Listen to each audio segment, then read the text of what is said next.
तव कथामृतम् तप्तजीवनम् कविभिरीडितम् कल्मषापहम् श्रवणमङ्गलम् श्रीमदाततम्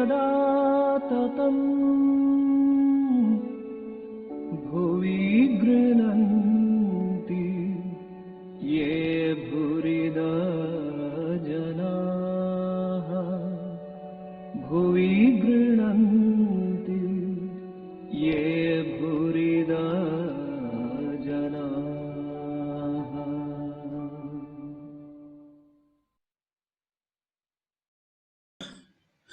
ॐ तव कथामृतं तप्तजीवनं कविभिरीडितं कल्मषापहं श्रवणमङ्गलं श्रीमदाततं भुवि गृह्णन्ति ये भूरिदा जना. Yesterday there was some technical disturbance, so I decided that whole portion of yesterday should be repeated today. And we are studying the Gospel of Sri Ramakrishna, and we are in one of the most important conversations. Rare, very difficult to get such a conversation, with every line having a deep meaning. Especially, we should credit Master Mahashaya for one fact, that he has every time said to whom Thakur is talking this. And that contains a lot of psychology. And he has described the person also in a brief. So we start from the beginning. Monday, January 1st, 1883. At 8 o'clock in the morning, Sri Ramakrishna was seated on a mat spread on the floor of his room at Dakshineshwar. So we find here itself that Sri Ramakrishna never took a position that I am greater than people. So his usual place of sitting was on the smaller bedstead. But we find here he is sitting on the mat where his listeners used to sit. Those who have come to see him, they sit on the mat, on the floor. And here Sri Ramakrishna himself is sitting there. So from there we learn a very big lesson, that a great man is not known, but he is showing that I am a great man. But he tries always to be one of the people. And when he is one of us, his talks will be more assimilated by us. We'll feel he is our very own. So the first line has told us this, that he was seated on a mat spread on the floor of his room at Dakshineshwar. Since it was a cold day, he had wrapped his body in his moleskin shawl. What does this sentence tell us? That he was behaving like any one of us. Because it is cold, so he has taken up a shawl, just like a human being. But he is not that. Pranakrishna and M were seated in front of him on that mat. Rakhal too was in the room. Pranakrishna was a high government official and lived in Calcutta. Since he had had no offspring by his first wife, with her permission, he had married a second time. So that was the old Indian method and tradition. A man, when he is a householder, should leave an issue behind. That is what the scriptures tell us. And by the first wife, he could not get. So, with her permission, he married again. See, the person is being described. He wants to follow the scriptural injunction that he should have a son preferably or a child. And because then only his line continues. Then only his life in this world is fulfilled when he has a son. So that is what the scriptures tell us, Brother tells us. Number two, when it is not being fulfilled, he wants to marry again, but that without disturbing his relations with the first wife, not against her wishes. So with her permission, he marries the second time. So all these are parts of a householder's life according to the Hindu way of life, if you like to call it, or scriptural way of life. That is the real meaning. And so, and it succeeded. By the second wife, he had a son. So now the life duties of a householder is over. His life in this world is assured now will be successful. Because he was rather stout, the master addressed him now and then as the fat Brahmin. That shows the closeness between Sri Ramakrishna and this person. Otherwise, he cannot address him by fat person, fat Brahmin. He was a Brahmin, all right, because he was slightly stout. So Sri Ramakrishna had endeared him by calling him as fat Brahmin. He had great respect for Sri Ramakrishna. Now, this is the meaning. Because of that only he has come to Sri Ramakrishna. And because of that only he is ready to learn from Sri Ramakrishna. Though he had some other opinion at that time. Though a householder, Pranakrishna studied the Vedanta, so that is the main point. Pranakrishna is being introduced to us that though householder, normally Vedanta was studied by the sannyasins only. But though being, and householders used to generally read Bhagavatam or some Bhakti scripture. But though he was a householder, there are householders who are even addicted to Vedanta. And so,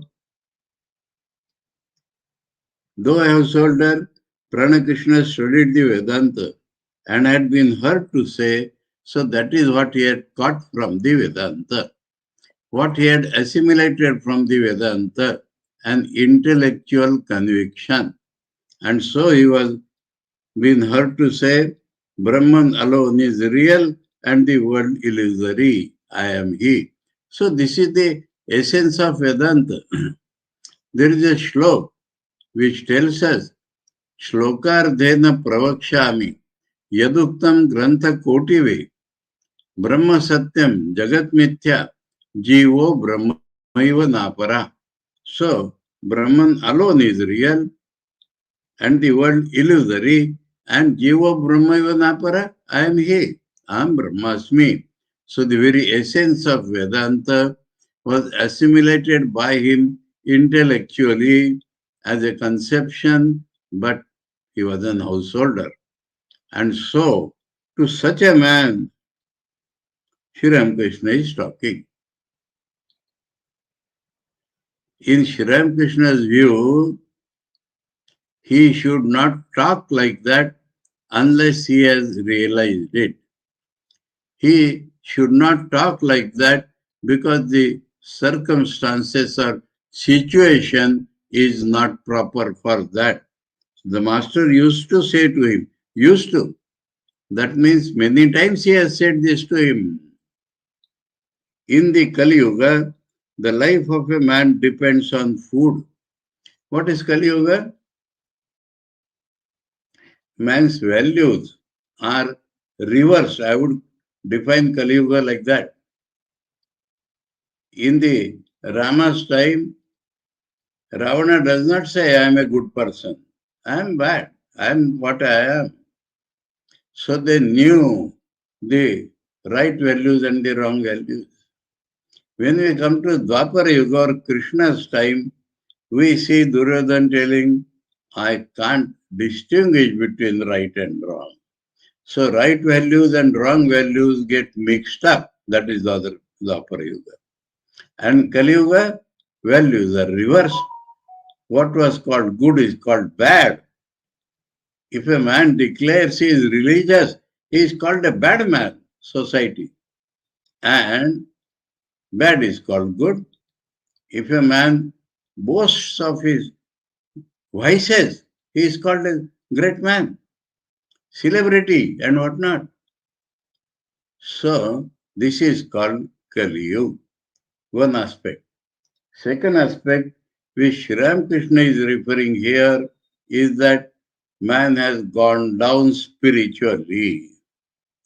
Without food, he cannot imagine to live.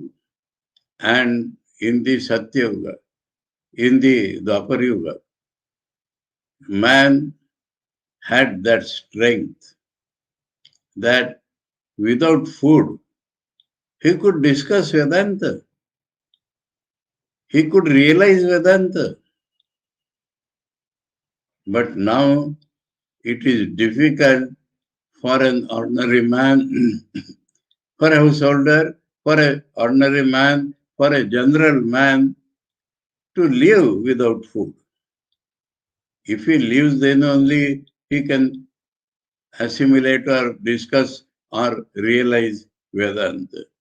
So, the circumstances around him, including his body and mind, are not suitable to the Vedantic thought. That is what Sri Ramakrishna has been telling, especially to that householder.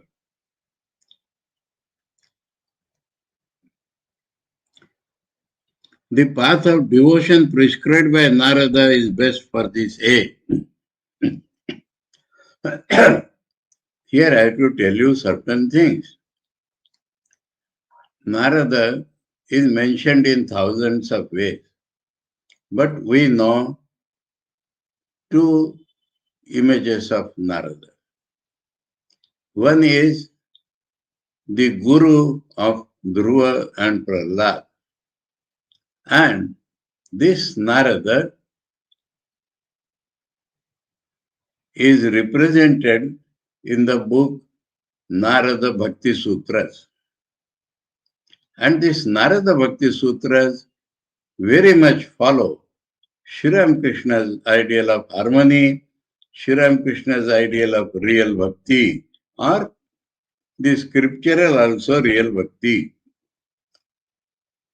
The other representation of Narada is a treatise called Narada Pancharatra. And there, what Thakur also used to tell his householder disciples, that you should clap your hands and take name of God loudly, sing his glories in company with people. So that also is a part of Thakur's teaching. And that is what the Narada Pancharatra teaches. In the mission, I tell you, there are Swami, revered Swami Bhajananandi is of the view that Narada Bhakti Sutra is not meant when Thakur says Kali Yuga Naradiya Bhakti, but it is a bhakti represented by Narada Pancharatra. But there are equally other opinion or other people who say that Narada Bhakti Sutra's teaching follows Sri Ramakrishna's teaching almost word by word, and so that should be taken. So, as you please. Here, I have told you both the sides. But main point here is, for the Kali Yuga, bhakti is more suitable. Now here, you have to understand this. Let us go to Gita 12th chapter. In the 11th chapter, last shloka, Bhagavan has told Arjun, Mat karma krut, mat paramo, mat bhakta, sangavarjita, nirvaira, sarva bhuteshu, yassa mameti pandava. And about this shloka, Shankaracharya says this is the practical aspect, sadhana aspect of the whole Gita. That is what Shankara says. And what is that? The Saguna Bhakti leading to Nirguna realization. That is the 11th chapter, last shloka. But Arjuna should follow that. But there is a tendency in human nature to compare and his path and my path, and which is superior. No path is superior. Walking is superior. Reaching is superior. But such a tendency is there. So Arjuna in the beginning of 12th chapter asked, you have showed me. In that way, I understand that they are permanently attached to you. But I have seen some other people who worship the Nirguna Nirakar Brahman. Are they superior or are the Saguna Bhaktas superior? To that, Bhagavan tells first of all that what I have told you, for your sake, if you proceed by your path with 10% Shraddha, then that is superior. You should not think of the other path at present. You should follow your own path with 10% faith, that is superior. And then he tells, do you understand what is the other path? What they worship, how they live and how they worship. So there he tells that Sanniyamma Indriya Gramam Sarvatra Samabuddhaya Te Prapnavanti Mameva Sarvabhuta Ite Rata Klesho Dikatarastesham Avyakta Sakta Chetasam Avyakta Hi Gatir Dukkham Deha Vadbhiravapyate Ye tu Sarvani Karmani, I am going the reverse way. Ye tu Sarvani Karmani Mai Sannasya Matpara Ananay Naiva Yogena Mam Dayantu Upasate Tesham Aham Samuddarta. So, that worship, first of all, is for Nirguna Nirakar. Secondly, they have no body consciousness or very little body consciousness. They alone are fit to worship the Nirguna Brahman. That path, those who have body consciousness, for them, instead of telling almost impossible, the Lord says, Klesho adhika tarastesham. That means klesha, problems, difficulties are there. Even in the Saguna path, it is not easy. Because afterwards in the 12th chapter, Lord will say, if you cannot follow this, do this. If you cannot follow that, do this. If you cannot follow that, do this. So it shows that the Saguna Bhakti is not easy. Shankaracharya points out, if Nirguna has klesha, Saguna also has klesha.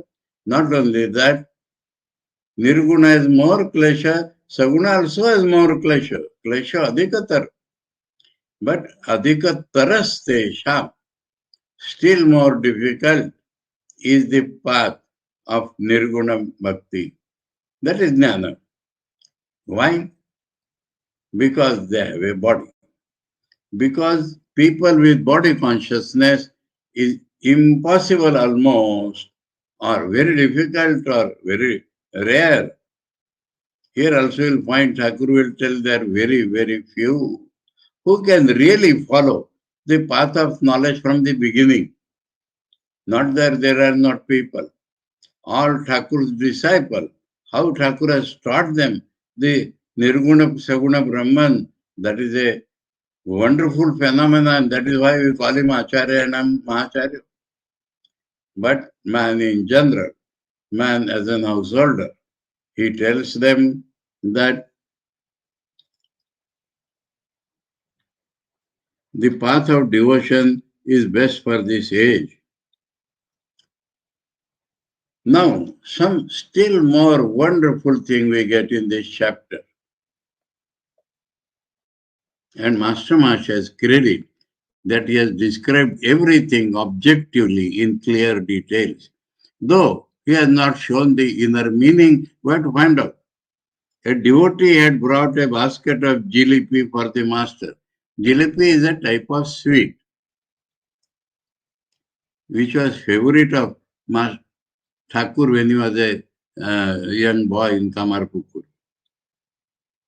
And it is one of the specialities of Kamarpukur also we find in Great Master, which the latter kept by his side. Latter means Sri Ramakrishna. Eating a bit of the sweets, he said to Pranakrishna with a smile, you see, I chant the name of the Divine Mother, so I get all these good things to eat. There is a laughter.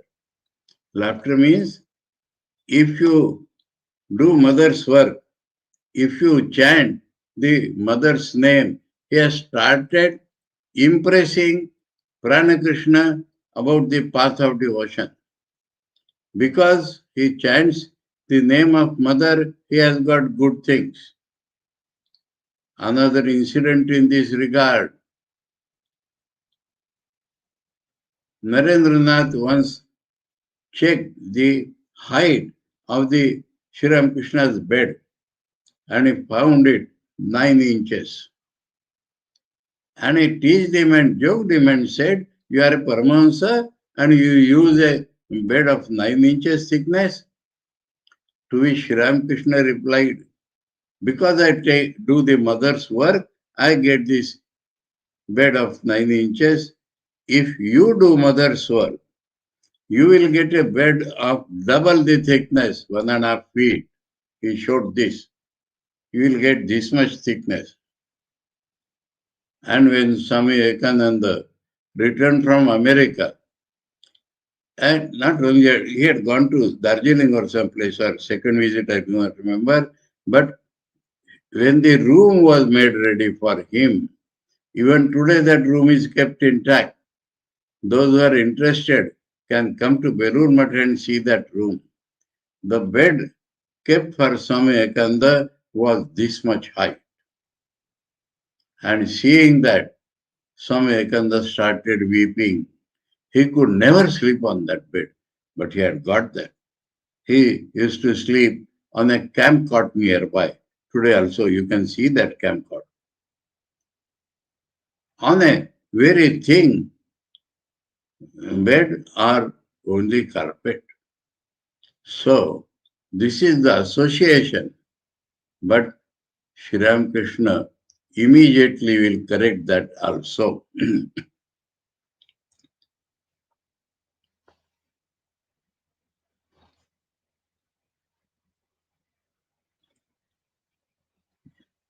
But is there, huh? So they are loved. Means this has been taken in a light sense also. It is there, but not the all. It is evident, but that is not all. But she doesn't give such fruits as gourd or pumpkin. Gourd or pumpkin, what is the story? A king was highly pleased on a man for his service, and he said, I will give you what you want. Tell me what you want. And because he was a poor farmer, his immediate need was some vegetables. And he asked the king, please give me vegetables for today. And there Sri Ramakrishna has commented, when the king was pleased, he could have asked for a land ownership so that plenty of vegetables you could get afterwards. So if the king is pleased, pumpkins and gourds are not to be demanded. And king is ready to give you much valuable things when he is pleased on you. So here is connecting that story and telling us, but she doesn't give such fruits as gourd or pumpkin. She bestows the fruit of Amrita, immortality, knowledge, love, discrimination, renunciation, and so forth. What are these things? All these things necessary to get moksha. First he says she gives amritam, immortality, and then he adds all the things necessary for getting that immortality she provides. Now another story you will remember. When Swami Vivekananda's Narendranath's father had suddenly expired and he found that they are under heavy debt and his mother and brothers had nothing to eat, and he tried his best. That also was God's special play. This brilliant graduate of Calcutta University could not find a job. And he thought, Sri Ramakrishna loves him and he can do anything. That conviction had grown in him. So he came to Sri Ramakrishna and said, I cannot see the sufferings of these people. Please do something. Sri Ramakrishna said, important point, huh? Because you do not believe in mother, you are suffering. Not a particular deity, the Saguna aspect of Brahman. Our day-to-day life is not under Nirguna Brahma. Brahman same is Nirguna, same is Saguna. But the creator, preserver and destroyer of this world, which is Saguna Brahma, it is under him that we get our daily necessities, please remember. So he says, because you do not believe in the mother, so you are suffering. Afterwards, Swami Vivekananda had to realize here itself. Swami Vivekananda's reply was, Sri Ramakrishna says, because you do not believe. Swami Vivekananda's reply was, I do not know mother. He could believe only those things which he knew. But he also knew that Sri Ramakrishna knows her. And some truth is definitely there in what Sri Ramakrishna says. But I cannot believe unless I know. So you know, you please pray to her for my sake. Sri Ramakrishna said, I cannot pray for these things. Why you don't pray? Today is Tuesday. Today is also Tuesday by incident. Today is Tuesday. If you go to her temple and ask her, she will give you whatever you want, whatever you ask of her. And the whole conversation was about livelihood. And in the first quarter of the night, Sri Ramakrishna says, now you go. Swami Vivekananda went. On the way, being influenced by Sri Ramakrishna's words, he was expecting to see the conscious Holy Mother, the living Holy Mother, living Divine Mother.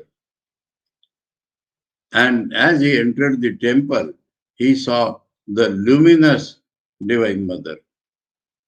And he forgot to ask for fulfilling his daily needs and said, I want bhakti, I want vairagya, I want knowledge.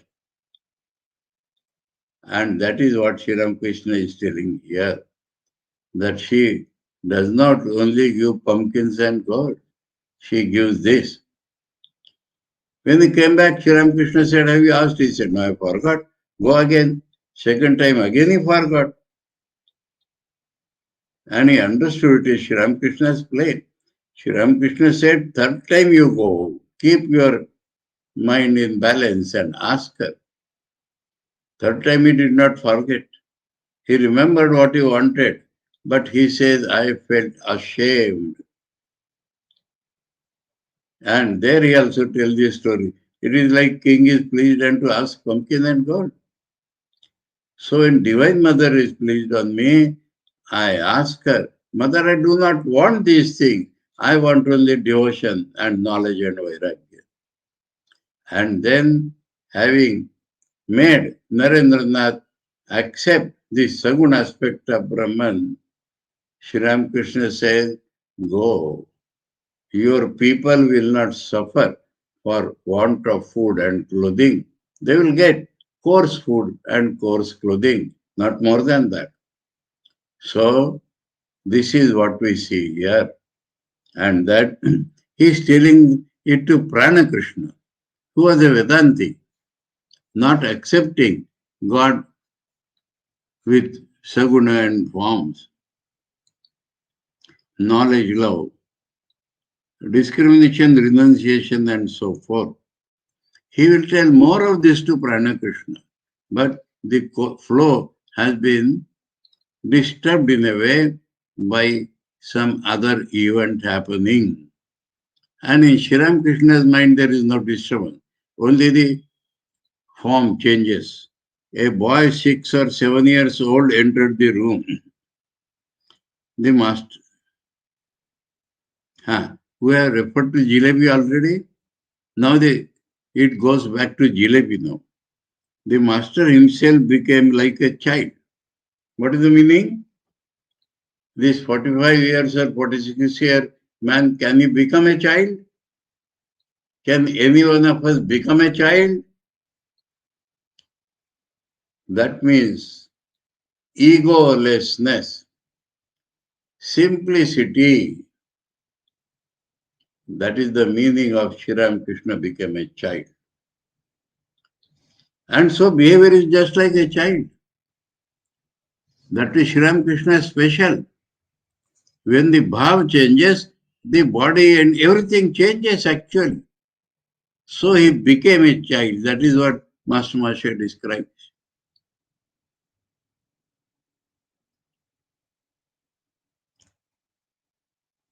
He covered the contents of the basket with the palm of his hand as a child does, to conceal sweets from another child, lest the latter should snatch them.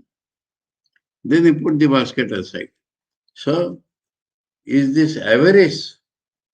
Not at all. We'll see by what follows. But because he became a child, so behavior is like a child. And child seeing other child wants to save his thing. He may later on give up also, but that is the first reaction of a child. And Sri Ramakrishna has actually become a child. Now see what it culminates. Suddenly the master went into samadhi. What is sudden? In Sri Ramakrishna's life we see any slight strike of a match sends him into samadhi. Here what has happened? He has become a child. That means bereft of the ego. And Sri Ramakrishna has repeatedly told us and everybody, if the I dies, you get mukti. So here we see that is the connection. He is trying to hide the jalebis. And at that time, he goes into samadhi. So it tells us that it was not avarice, it was like a child, and means it was without trace of ego and very simplicity. That has resulted into Nirvikalpa Samadhi. Mind you. And all this will be automatically impressing not only Prana-Krishna but whoever was there. Suddenly the master went into Samadhi and sat thus a long time.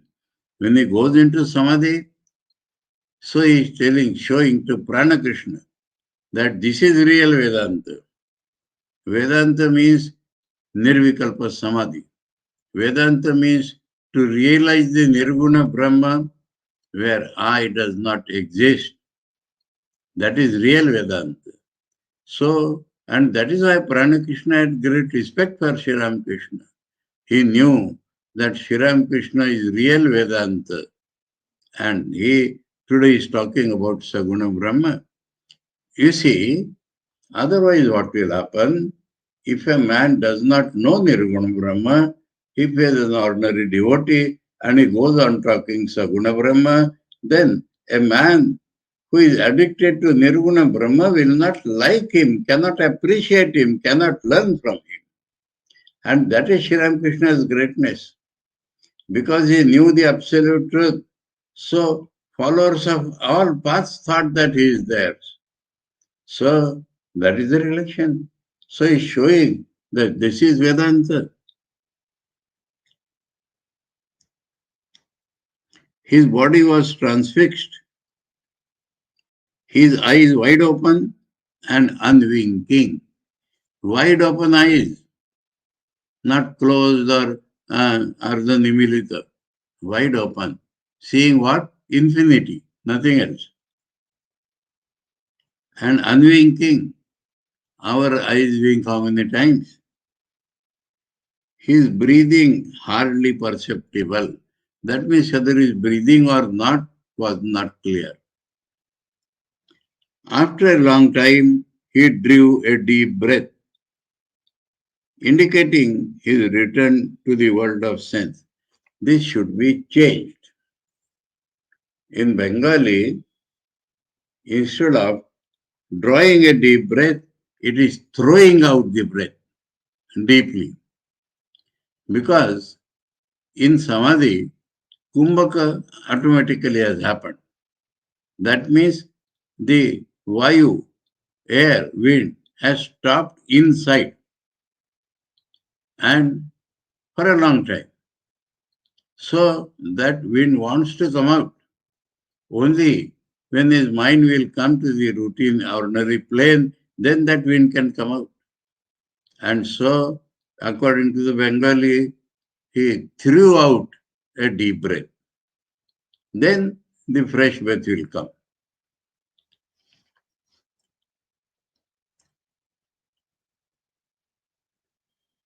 After a long time, he threw out a deep breath, indicating his return to the world of sense.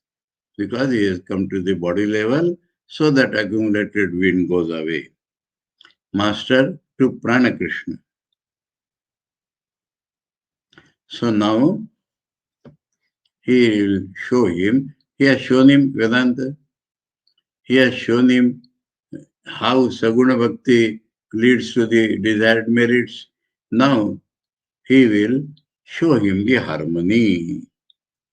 My Divine Mother is not only formless, she has forms as well. Divine Mother, not only formless.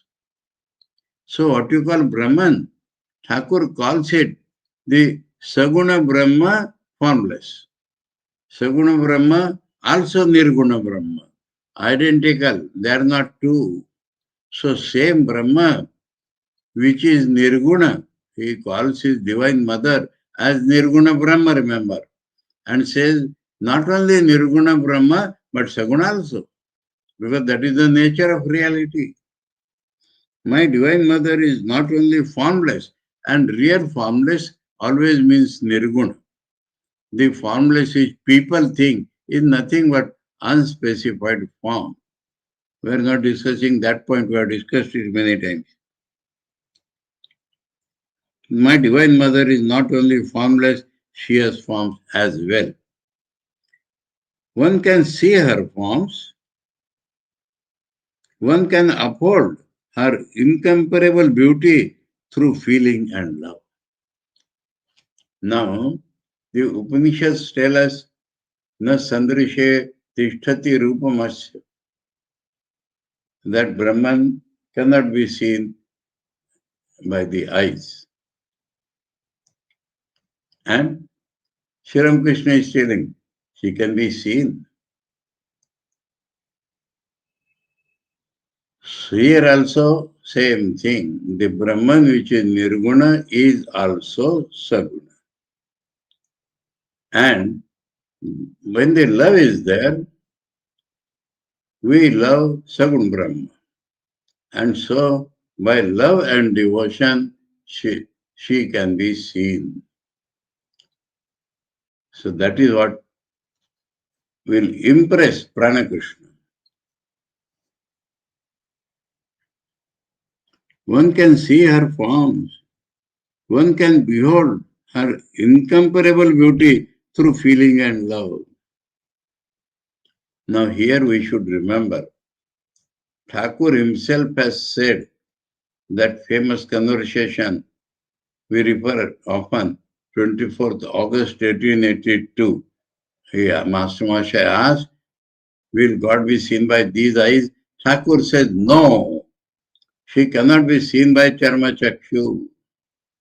But when you are doing sadhana, love and devotion, then there is a body of love path. And it has love eyes, and love ears, and love touch, and love organs of sex also. And so, here we reconcile the two. By love, the body changes.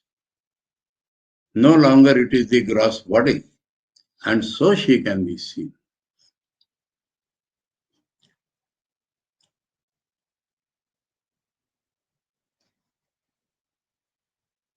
Mother reveals herself to her devotees in different forms.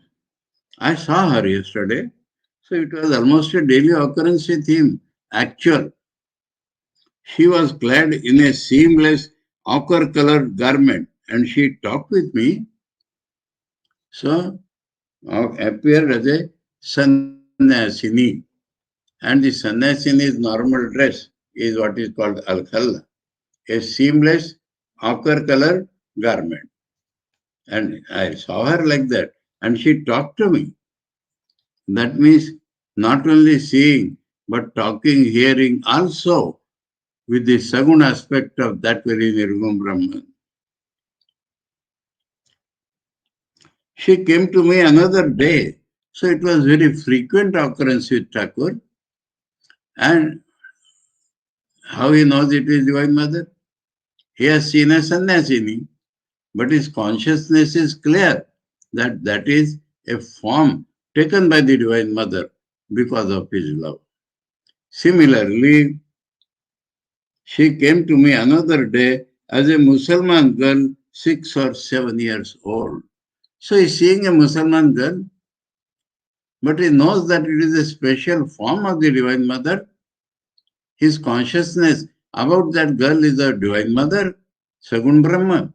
And so she came to me. And why Mussalman girl? Every word and every sentence has a deeper meaning. Now Mussalmans don't believe in form of God at all. Hindu believes. And sometimes he will get avesha of mother. But the Mussalman does not believe at all. But whether you believe or not, it is the Divine Mother's free will that she can appear like anything. So the other day, as a Muslim girl, 6 or 7 years old, she had a tilak on her forehead. Strange, Muslims having a tilak on her forehead and was naked. 6 or 7 years old. That is mother's natural form. She walked with me, joking and frisking like a child. So the intimacy developed due to love and devotion is being described to Pranakrishna. At Hriday's house, I had a vision of Gauranga. So in Thakur's mind, there is no difference. Shaktas and Vaishnavas quarrel. They say this is true, they say this is true. But if it is Sagun Brahma, it can take any forms. It can incarnate himself in a different form. So Chaitanya is the worshipper of Vishnu. He is an incarnation of Vishnu. He has preached bhakti. And Divine Mother is generally worshipped by the Shaktas. And so he saw Divine Mother in various forms, and in Hriday's house he saw Chaitanya.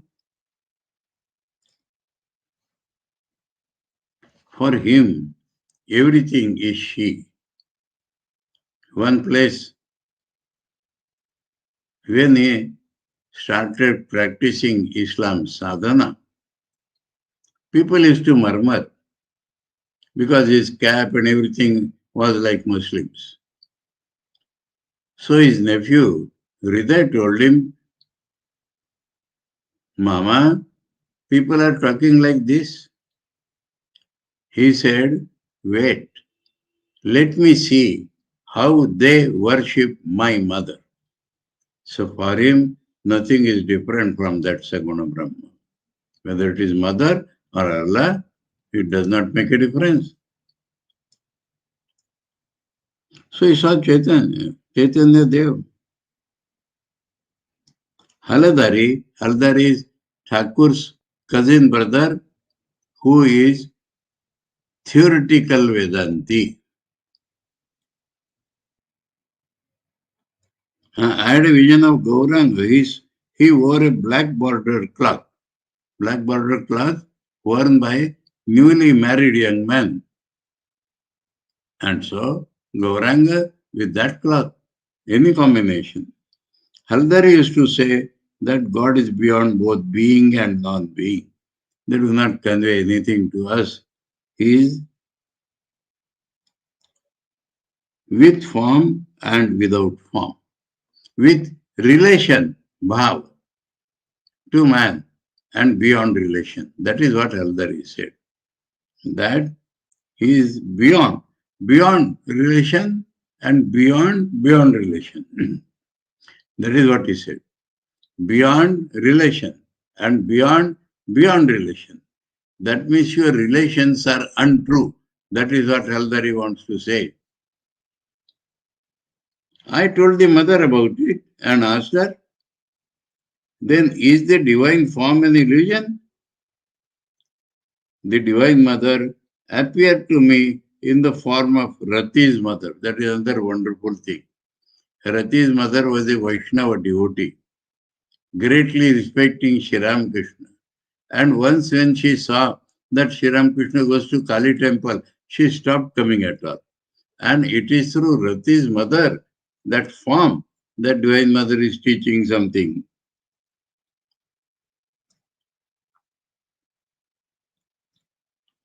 And said, do thou remain in bhava. I would say, Master Masha is new to Thakur.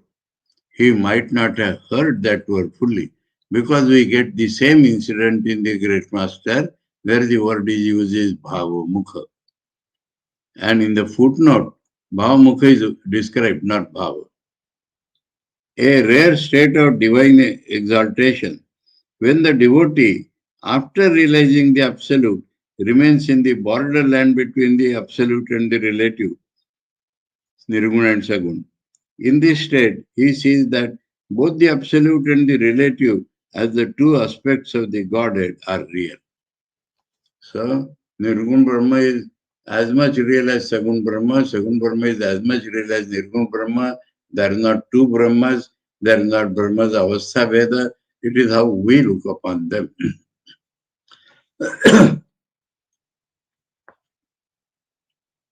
So, do thou remain in Bhavamu. I repeated this to Aldari. So Aldari was silenced. Now and then I forget her command and suffer. This very wonderful truth. It is not man at all. Forget that command means what? The natural trend of Sri Ramakrishna's mind is to go to Nirvikalpa. That is his natural trend. That is why he is not a man or a superman or a saint or any such thing. God himself. So natural trend of his mind is to go to Nirvikalpa. And that is why he forgets, though it is a divine command. This forgetfulness is not like ordinary forgetfulness. Because he goes beyond, so he cannot retain that.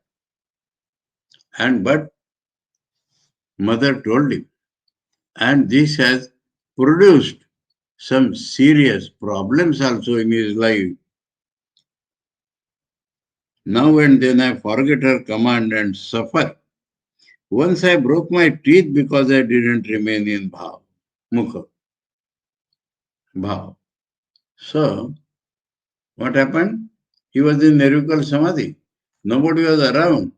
He was not conscious of I also. How will he be conscious of the body? And he fell down and broke his teeth.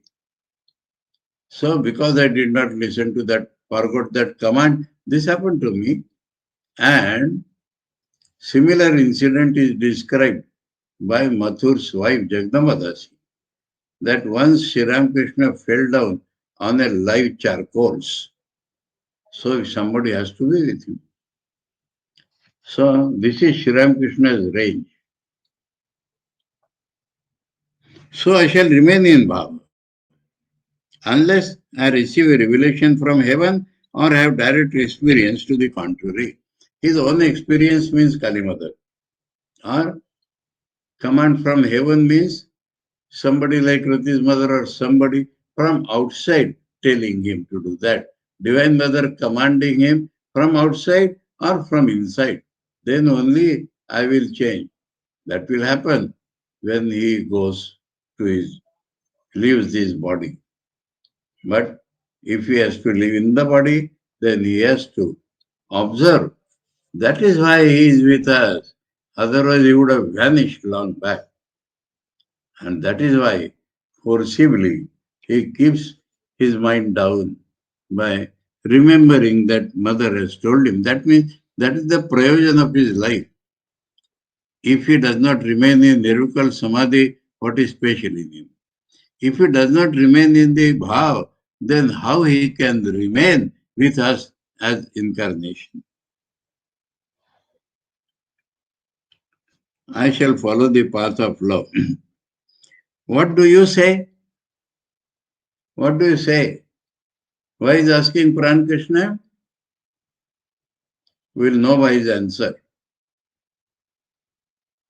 Pran Krishna, yes, sir. Have you understood?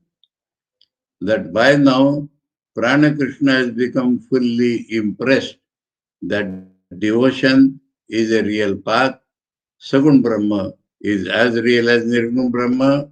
Thakur sees, and in case of Thakur, if he does not remain, he will be falling or in the danger. So, this is what he asked Prana Krishna. And she wondered. He does not require any testimony from people like Prana Krishna. It is for Prana Krishna to understand that he is asking this question. How? From his answer, yes, sir, and master, but why should I ask you about it? You understood this point? Every line is some rare passage. It is our great luck that Master Masha has given this passage to us. Every aspect of spiritual life is being opened. So he says, why should I ask you? That means I do not require you as a testimony to my states. But why you ask? So that to impress him, and that purpose is over. The moment he says, yes, sir, that purpose is over. And now he tells, but why should I ask you about it? There is someone within me who does all these things through me. That means I consciousness is not there. Someone within me, my reality, does this through my body. See, Thakur describing his own states. Nobody could have experienced, nobody could have described, and that is why we say that Thakur's experiences have gone beyond Vedas and Vedanta. Do you get these things in the Veda, in the Vedanta? At times I used to remain in a mood of godhood and would enjoy no peace of mind unless I were being worshipped. That means he is God in the man form. Now that godhood, that means in the bhava that I am the Ishvara. He tries to remain as a bhakta so that people will learn. But now and then, as his mind goes higher, he becomes God himself. And what is the sign? That God is always to be worshipped by people. So Thakur's mind does not find rest. Thakur's mind, which is eternally at rest, but is not satisfied. When he is God, he has to be worshipped. How many things we got? Chapter is not yet over. How many things we are getting in this chapter? Impossible.